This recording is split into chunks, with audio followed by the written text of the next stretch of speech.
A gladiator named Flamma was offered his freedom 4 separate times. He refused every single time. And when you understand what refusing meant, what he was choosing to stay inside, you start to realise that everything you think you know about gladiators is built on a lie. Not a small lie. A lie designed to make you watch movies instead of understanding the most sophisticated system of human exploitation the ancient world ever created. Here is what Hollywood gets catastrophically wrong. Gladiators did not die in most fights. The mortality rate was roughly 1 in 5, about 20% per match. That sounds like good news until you understand why they were kept alive. It was not mercy, it was not respect for their skill, it was accounting. The gladiator economy operated on a rental system. A wealthy politician or sponsor would pay a Lanista, essentially a gladiator pimp, a rental fee to borrow fighters for an event. A mid-tier gladiator might rent for 500 denarii per show. That is roughly $15,000 in modern terms. Reasonable. But here is where the system reveals itself. If that gladiator died during your event, you owed the Lanista 50 times the rental fee.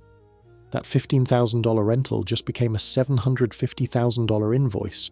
For an elite fighter renting at 2,000 denarii per show, you were looking at the equivalent of $3 million if he took a fatal wound on your sand.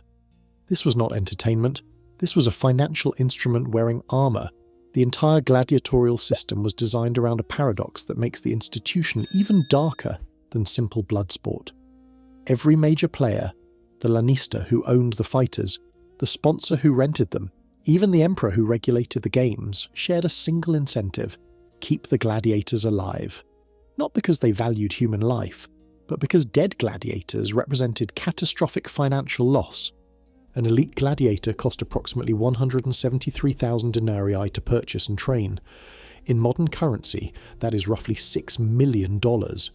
Julius Caesar accumulated 5 million denarii in debt-financing gladiatorial games. That is over $150 million in today's terms. Another politician, Titus Annius Milo, lost 3 separate fortunes trying to stage impressive spectacles. The spending became so extreme that emperors eventually imposed spending caps, not to protect gladiators, to prevent the Roman political class from bankrupting itself, trying to impress voters with ever more expensive fighters. So if gladiators were so valuable, if everyone wanted them alive, why does any of this count as brutal? Why was this system worse than you think, rather than better? Because the survival rate was a feature of the exploitation, not relief from it. Think of it this way. If you are a slave, and your owner wants you dead after one performance, your suffering has a defined endpoint. It is horrific, but finite. The gladiatorial system offered something worse. It offered indefinite survival inside a machine designed to extract maximum value from your body over years. You were not going to die quickly. You were going to be kept alive, deliberately fattened, repeatedly wounded, psychologically broken, and forced back into the arena over and over until the mathematics finally stopped working in your favour. The average gladiator fought 2 to 3 matches per year. Most did not survive more than 10 fights total. Do the math. That is 3 to 5 years inside the system. 3 to 5 years of knowing that every single appearance on the sand carried a 1 in 5 chance of being your last. 3 to 5 years of watching training partners carried out on stretchers or hooks. 3 to 5 years of that oath echoing in your mind. Every gladiator, whether slave, criminal or volunteer, swore the same words upon entering a ludus: Uri, vincere, verberari, ferocinacari. To endure burning with fire, shackling with chains, to be whipped with rods and killed with steel. This was not metaphorical. This was a contractual description of what would happen to you if you disobeyed. The Ludus, the gladiator school, was not a training academy. It was a fortress prison with heated floors. The paradox of gladiatorial facilities is genuinely disturbing. Archaeological evidence from the Ludus Magnus, the great gladiator school built by Emperor Domitian near the Colosseum, reveals sophisticated infrastructure. Heated floors for winter training, public baths, cold water plunges, dedicated infirmaries with medical staff, even practice amphitheatres seating 3,000 spectators. Gladiators received superior nutrition, medical care, and housing compared to average Roman citizens. They ate better than soldiers. They had access to physicians whose wound care protocols reduced mortality by 92%. None of this was humanitarian. It was capital protection. Every improvement to living conditions was an investment calculation. Better food meant more fights. Better medicine meant faster recovery between bouts. Better facilities meant more rental income over longer careers. The Lanistas understood something fundamental about controlling human beings. Isolation prevents rebellion. Inside the Ludus, men who spoke the same language were deliberately separated. You would be surrounded by fighters from across the empire. Gauls, Greeks, Thracians, Germans, Africans, Spaniards, but unable to form alliances because communication was deliberately fractured. The cells were small. The guards rotated on unpredictable schedules. Punishment for any infraction was immediate and designed for maximum deterrent effect. Flogging with rods for disobedience, burning with hot irons as penalty for various offences. Fustuarium, being clubbed to death, for attempted escape or refusal to fight. Starvation, solitary confinement. Multiple ancient sources document that novice gladiators sometimes committed suicide rather than continue their training. The discipline was so harsh, so relentless, that death seemed preferable to ongoing subjugation. Modern depictions show gladiators as meat-eating warriors, muscled like action figures. The archaeological reality is almost absurdist. Gladiators were primarily vegetarians. The Roman historian Pliny the Elder called them hordeari, barley eaters. Strontium isotope analysis from skeletal remains excavated at Ephesus confirmed high plant-based consumption with minimal animal protein.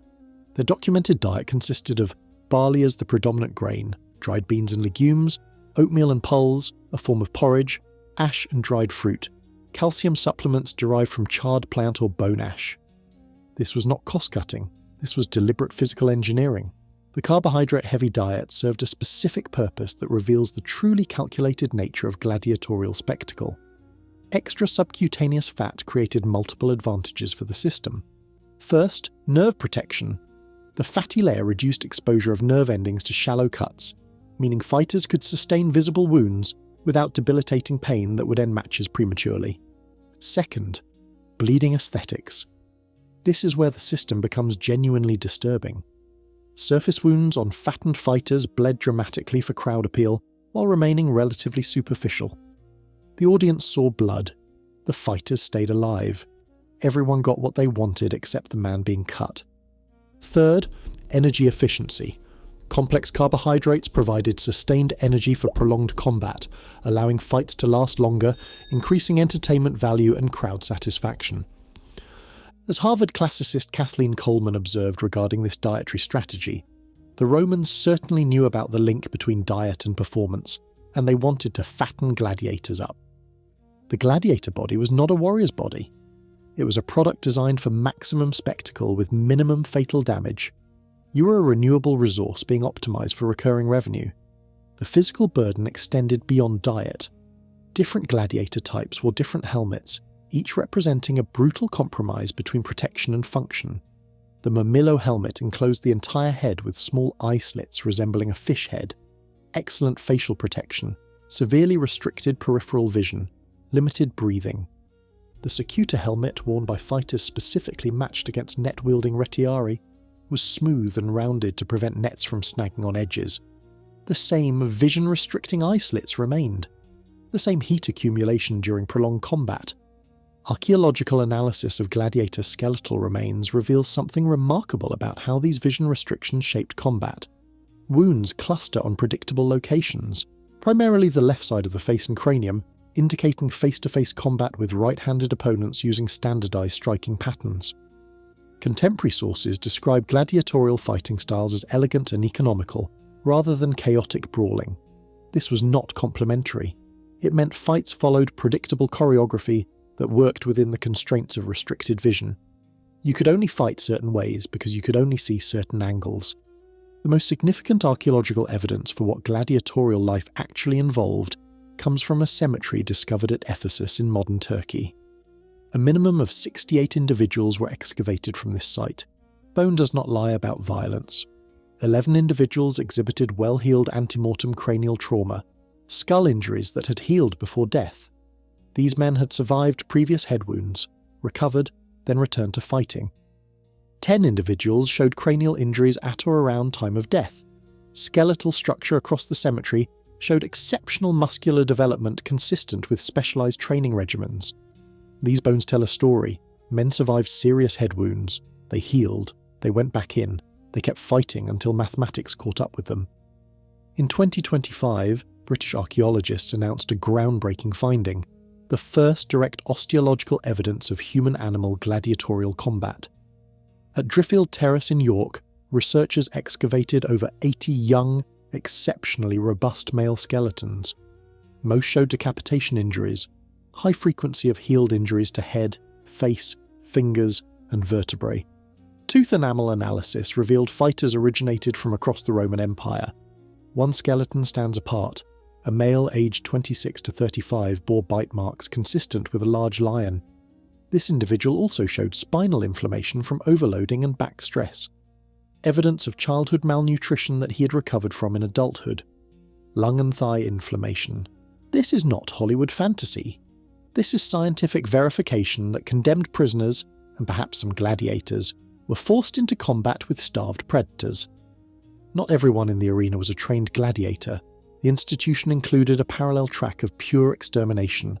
Damnatio ad Bestias, condemnation to beasts, applied to serious criminals, runaway slaves, slaves who killed their masters, army deserters, bandits, pirates, political prisoners, rebels, Christians during persecution periods, and anyone convicted of what Romans classified as heinous crimes. The condemned faced conditions designed for certain death. They were unarmed or minimally armed. They were tied to stakes to prevent escape. They faced starved predators, Barbary lions, leopards, tigers, bears, packs of wild dogs. Unlike trained gladiators, there was no Missio system for the condemned. No possibility of mercy. No raised finger requesting survival.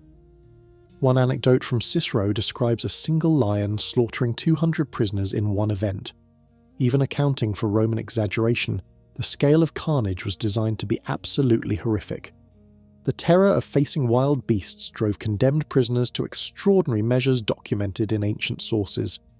A Gallic prisoner forced a toilet sponge down his throat to suffocate himself before the games could begin. Another threw himself into the spokes of a moving cartwheel to snap his own neck. 29 Saxon prisoners strangled each other to death in their cells the night before they were scheduled to appear, preferring asphyxiation by their companions' hands to being torn apart by predators. This level of desperation indicates something important. The people facing Damnatio ad Bestias considered it a fate worse than any other available death. They chose self-destruction rather than participate. An important clarification emerges from the sources. Damnatio ad ludum, condemnation to a gladiatorial school, was legally different from damnatio ad bestias.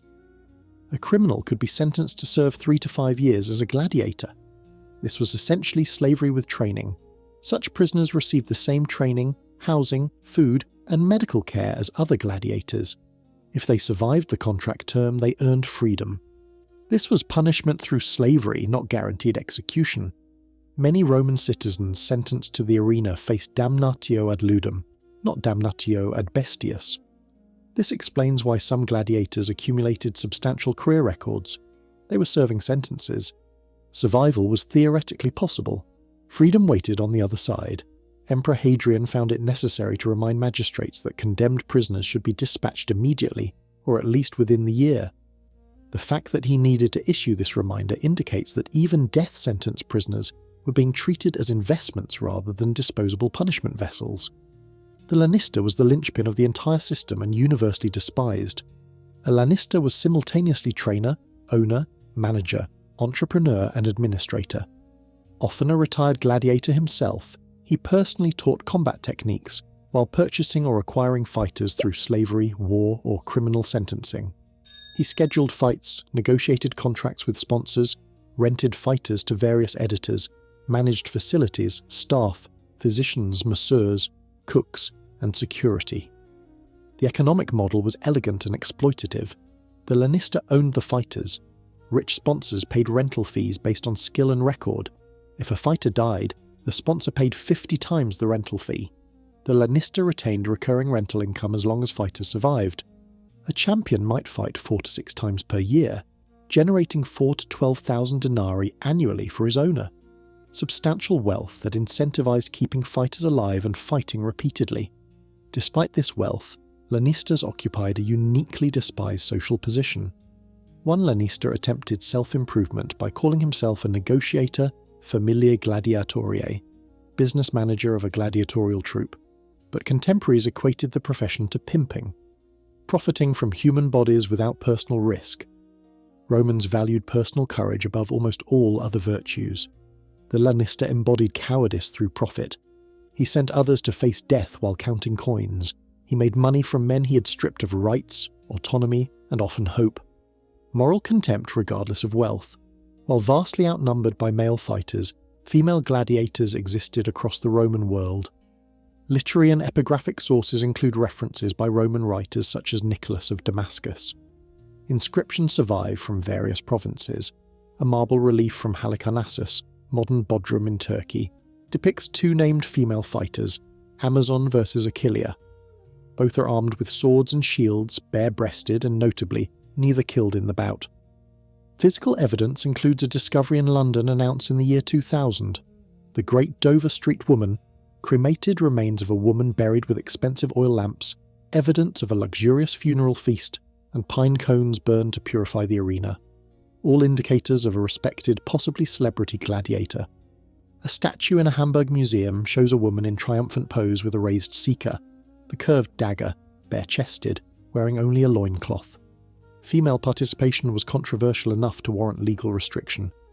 In 11 AD, the Roman Senate banned freeborn women under 20 from arena participation. In 200 AD, Emperor Septimius Severus outlawed all women from the arena, claiming spectacles of female fighters encouraged disrespect for women generally. Despite the ban, evidence shows women still fighting in the 3rd century. An inscription from Ostia mentions a magistrate named Hostilianus as the first to allow women fighters since Ostia's founding. The researcher Alfonso Mañas notes something disturbing about the selection process. Female gladiators were selected based on appearance rather than skill, a stark contrast to male fighters evaluated for strength and technique. This suggests female fighters served a different spectacle function. The transgression of gender boundaries itself was the attraction, separate from martial excellence. They were chosen to be looked at. Combat was secondary. Open-air wounds in an ancient arena created perfect conditions for bacterial contamination. Tetanus posed the primary threat. Clostridium tetani spores lived in dirt and animal matter. Arena sand contained animal blood, dung, and the biological residue of previous spectacles. The mortality rate from tetanus infection ran approximately 30 to 40%, meaning most infected fighters had at least a chance of recovery, but substantial numbers died from wounds that appeared survivable. The Roman physician Galen documented treatment methods that, while painful, actually worked.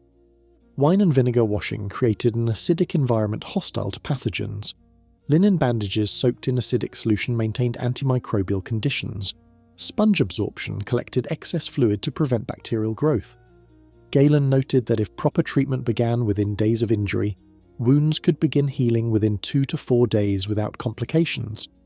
Elite physicians attending gladiator schools achieved 92% reduction in mortality rates through rigorous wound care protocols. Once again, this was not humanitarian. This was asset preservation. The virus that causes cold sores, HSV1, thrives in close combat environments. It became so common among ancient fighters that it was named Herpes Gladiatorum. Transmitted through skin-to-skin contact, it spread rapidly in crowded barracks. The virus remains in the body for life. Infected individuals are perpetually transmissible. Every gladiator living in close quarters, training against each other daily, sharing the same baths and facilities, the infection rate must have been extraordinarily high, a permanent reminder written into their bodies of what the Ludus had done to them. Ancient sources do not use the term PTSD, but evidence suggests gladiators experienced severe psychological stress that we would recognize today. Constant awareness of mortality. Even with 20% death rates, fighters knew that 1 in every 5 matches could be fatal. The mathematics were inescapable. Fight enough times and probability catches you. Loss of companions. In a closed community of fighters, death of training partners was regular and immediate. You ate with men who died on the sand. You slept in cells next to men who would not return from their next bout. Pressure to perform, crowds demanded spectacle. Hesitation meant shame. Shame could mean the editor decided you were not worth the mercy gesture. Your survival depended on entertaining people who had paid to watch you suffer. The documented suicides of novice gladiators indicate something important. Men who saw what the system required chose death before they even entered their first real match. The anticipation of what was coming was unbearable enough to make self-destruction preferable. Contrary to the myth of mandatory death, defeated gladiators could request Missio, a stay of execution. A prostrate fighter would raise a finger requesting mercy from the Minerarius, the game sponsor, or the editor organising the event. The crowd's reaction influenced the decision through cheering or jeering, but the sponsor had final authority. This sounds humane until you understand the economics beneath it. The sponsor had already paid the rental fee. If he granted mercy, the gladiator survived to fight again, potentially for someone else's entertainment. The sponsor got nothing additional from the mercy gesture except goodwill from crowds who liked seeing fighters they enjoyed spared. If the sponsor denied mercy and the gladiator was killed, the sponsor owed 50 times the rental fee. Mercy was often the cheaper option. Sin Missio, without mercy, was a match explicitly agreed beforehand to end only in death. Such matches were exceptional rather than routine, specifically because they were financially catastrophic for everyone except the crowd. The life expectancy numbers crystallize everything about this system. Analysis of 1st century gladiator headstones shows an average age at death of 27. This figure is actually optimistic. Most gladiators who died early received no headstone. They likely died between ages 18 and 25 in their first years of fighting, buried anonymously. Few gladiators survived more than 10 fights. With typical participation of 2 to 3 matches per year, most careers lasted roughly 3 to 5 years. The exceptions became legends precisely because survival was so rare. Flamma fought 34 times over his career and lived into his 30s, an extraordinary achievement that made him a celebrity across the empire. Another documented fighter survived 150 bouts, so extraordinary it was specifically memorialized. A 3rd century fighter died at 90 long after retirement. These were not examples of what gladiatorial life offered. They were statistical anomalies so remarkable that Romans wrote them down in stone. A critical distinction emerges when examining gladiatorial life honestly. Gladiators were not athletes in any modern sense. Modern sports involve voluntary participation with informed consent, regulated safety standards, medical protection, legal rights, worker compensation. Gladiators operated under slavery. Most were enslaved, conscripted or condemned through criminal sentencing. Legal death sentences hung over those serving Damnatio ad ludum. No informed consent existed. Death at any moment was contractually acceptable. All profits flowed to owners and sponsors, not to the men bleeding on the sand. The athletic framing, the comparison to modern combat sports or professional competition, is a romantic construct. It allows comfortable distance from what the institution actually was. Gladiatorial combat was systematic violence inflicted on the legally defenseless. The skill involved does not change this. The entertainment value does not change this. The survival of exceptional individuals does not change this. Remember the gladiator types: the Murmillo, heavily armoured with the fish head helmet; the Retiarius with his net and trident, nearly naked, no helmet at all; the Secutor designed specifically to chase the Retiarius down; the Thraex with his curved blade; the Hoplomachus mimicking Greek hoplite warfare. Each type represented an ethnic enemy of Rome's past. The fighting styles were explicitly designed to symbolise Rome's dominance over conquered peoples. Watching a Murmillo defeat a Thraex was watching Rome triumph over Thrace again and again. The gladiators were not just fighters, they were symbols of subjugation. Their combat was a perpetual reenactment of conquest, their bodies made to represent nations Rome had destroyed. This brings us back to where we started. Flamma was offered his freedom 4 times. He refused. Why would anyone refuse to leave a system designed to extract maximum value from human suffering? The sources do not tell us directly. They tell us only that he chose to stay and eventually died in the arena. Speculation offers several possibilities. Perhaps freedom meant poverty and the Ludus meant meals. Perhaps celebrity within the system felt more valuable than anonymity outside it. Perhaps institutional dependency created attachment to the only life he knew. What we know for certain is that the system was sophisticated enough to produce this outcome. A man offered escape who chose to remain inside the machine. The gladiatorial system was not designed for quick death. It was designed for sustained exploitation. Every element, the diet, the medicine, the rental contracts, the death compensation clauses, the mercy system, worked together to keep men alive inside a structure that slowly destroyed them. 20% mortality per match, 3 to 5 years average career, psychological trauma, infectious disease, perpetual threat, legal non-personhood. And still some men were offered freedom and said no. The next time you see gladiators depicted in entertainment, notice what gets left out. The barley porridge, the fat deliberately layered over muscle for bleeding purposes, the vision slits that reduced peripheral awareness to nothing. The men strangling each other in cells rather than face what waited in the morning. The Romans built a system that looked like combat sport but functioned like industrial farming. They optimized for yield, they protected their investments. They created conditions sophisticated enough that some captives eventually could not imagine life outside the walls. That is what was worse than you think. Not the death rate, the survival rate, and everything it required to achieve it. The gladiator system collapsed along with Rome itself. The animals became too expensive to import. The fighters became too expensive to train. The crowds eventually wanted something else. The Colosseum still stands in Rome, half destroyed, stripped of its marble, filled with tourists. If you look closely at the floor where the sand used to be, you can see the underground chambers where men and animals waited before the gates opened. Those chambers are now full of stray cats.